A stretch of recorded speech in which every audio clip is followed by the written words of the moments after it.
This is the silent reading presentation of Ender's Game by Madelyn P.1. Ender is a third child living in a futuristic world where 3 children is taboo. He has 2 older siblings, Peter, who is brutal, and Valentine, who is loving and kind. Earth is now at war with an alien species that is called the Buggers, and the Earth needs a hero to save them. Ender is bullied because he's a third child. He ends the bullying by fighting the biggest bully. Colonel Graff sees this and recruits him to battle school. In only a few years, Ender is at the top of the school and most of his peers resent him. He's given the Dragon Army and is never defeated even when the other team cheats. He is moved to the next school with Mazur Rackham. Ender plays a game, he thinks. He is put to the test and wins, only to learn that this was the real world and his virtual ships were real men that he had killed. He moves to the new world, finding a place made by the Buggers for him as a peace offering. Symbolism is a big part of Ender's Game, and it's a big part of what makes it the story that it is. And one of the biggest pieces of symbolism in the story is the giant, who appears towards the beginning of the story and towards the end of the story, as well as haunts Ender's dreams through the middle. One of the biggest quotes, which is the first mentioning of the giant, is that he hadn't meant to kill the giant. This was supposed to be a game, not a choice between his own grisly death and an even worse murder. I am a murderer, even when I play. Page 65. Ender murdered the giant brutally, which was not his intention. He feels misunderstood, just as the giant would feel for ruling over an unfair game. So the giant can be symbolism for misunderstanding. Another quote would be, "Now Ender knew why it had looked familiar. The giant's corpse. The Buggers built it for me." Page 317. The giant was a peace offering for the misunderstanding that happened between the Buggers and the humans. The giant appears multiple times in the story, and when he appears, there is some sort of misunderstanding happening between Ender and another character. Whether it be the Buggers or whether it be he feels isolated and alone and confused, so the giant appears in his dreams, the giant will always appear when there's some sort of confusion happening in the story. The Bugger Queen is another big part of the story that you really don't hear about until towards the end, but she's a big player in the story and has a very profound impact on Ender. And she can represent the character of the Shadow. The Shadow is a worthy opponent with whom the hero must struggle for in a fight to the end. She must be destroyed or neutralized. Psychologically, she can represent the darker side of the hero's own psyche. A quote from the story that can really show how strong that she is that the enemy is more clever than you. The enemy is stronger than you. You are always about to lose. You will learn to defeat the enemy. Page 263 to 264.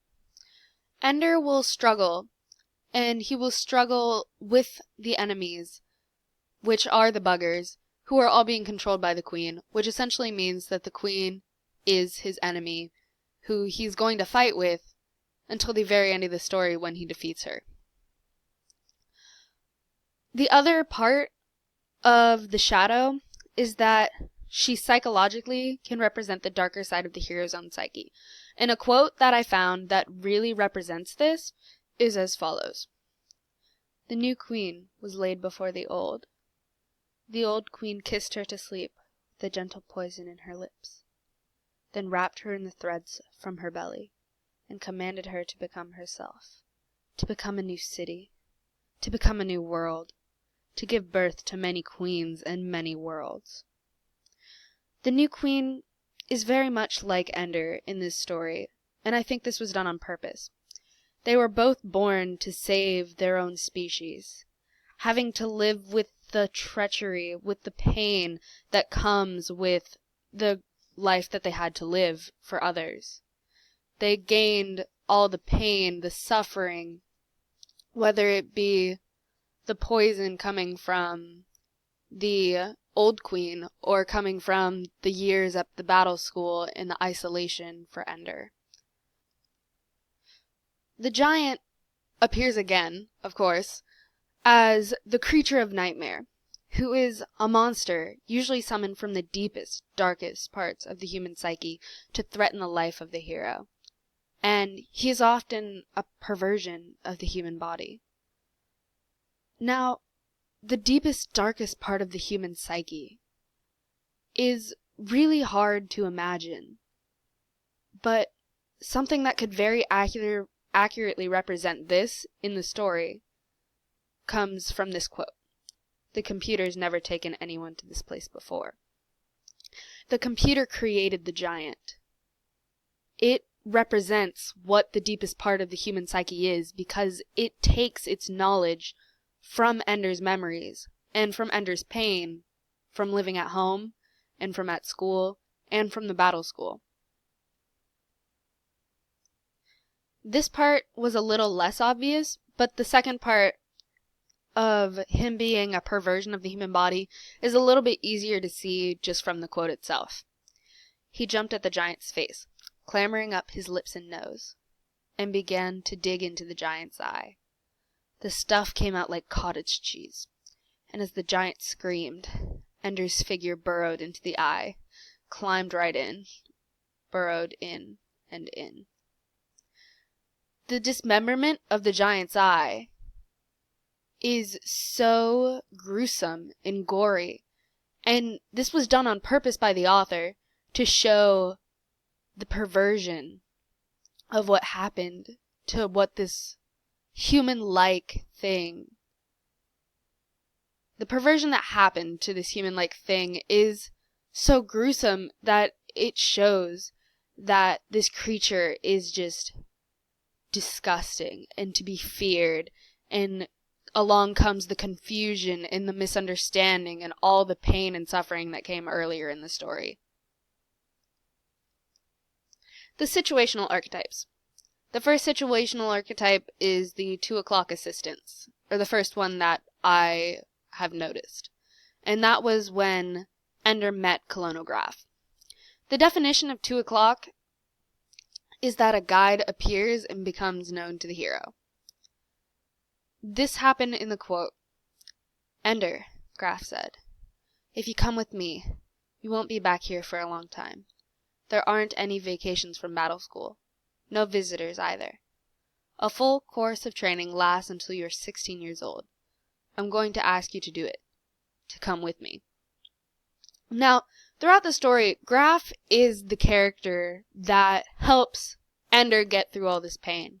He creates all the things that Ender has to go through, and he creates the isolation and the different ideas for him, and how he will push Ender to the limit. And this part of the story where he gets introduced really matches in with the hero's epic journey, because it shows what is happening along the lines of he's meeting someone who's going to stay with him and help him through the rest of the story. The second situational archetype that I noticed was the 8 o'clock rescue from without. And this was when Valentine brought him to the first colony. The rescue from without is when the hero has a powerful mentor bring him back to the real world and back from the unknown, which was the war that he fought. And when he fought in the war, he had to go to a different planet, so it makes sense that this is the unknown, and Valentine is trying to bring him back into a known world. This is represented in the quote, I'm going with the first colony. I was hoping, though, that someone I knew on Arrows might come with me. Page 310, 311. Valentine is really working hard to get Ender off of Eros, which is the planet he was stuck on, where he would be stuck for the rest of his life because he wasn't allowed to come back to Earth. The third situational archetype that I noticed and wanted to go in depth with was the 10 o'clock Master of Two Worlds. And this is when Ender made peace with the new Bugger Queen, which we did talk about earlier, but is a really fun thing to go into depth with and to try and understand.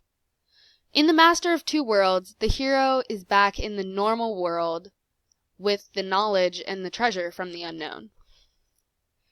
This quote that I found is really just perfect for this example because it both talks about the knowledge from the unknown and treasure from the unknown.